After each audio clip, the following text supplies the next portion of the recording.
Kaze muri Iwawe Real Estate, aha turi ni muri Q.Miroir, iruhande yaho benshi bakunda kwita kuba diaspora, mu kigo ciswe Fab Homes Estate. Twaje kubereka inzu ihari imwe igomba kugurishwa. Kaze tubereke indani ukungene imeze.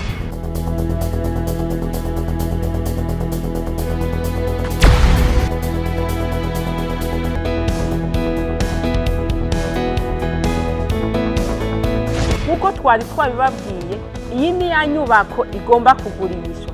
Kaze tubereke indani ukungene imeze.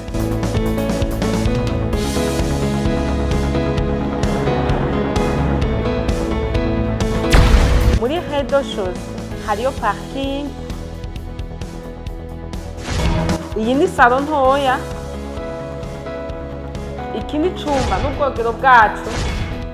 Iyi ni stock. Ubu ni ubwogero mu gihe ufise umushitsi ngaha canke wakiriye ngaha muri salo. Hariya hanze hari ico bita cuisine externe.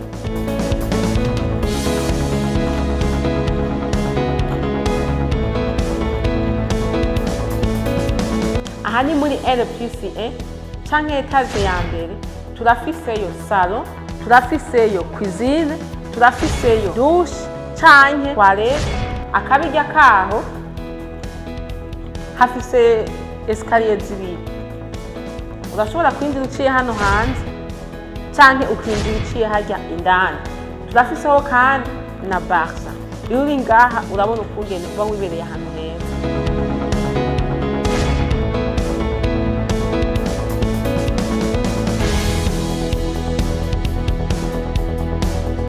Muri R+2 canke etage ya kabiri turafiseyo chambre principale, irafiseho aho gushira akabati, irafiseho ubwogero bunini kandi cyane, irafiseho na barza.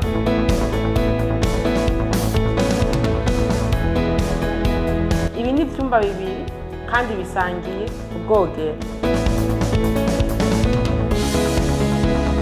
Iki ni icumba ca mbere.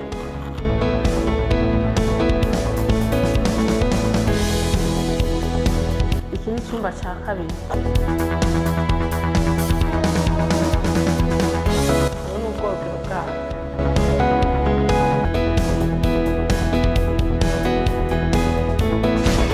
Iyi nzu tukaba twayisize ku mafaranga angana n'ibihumbi 110 by'amadolari.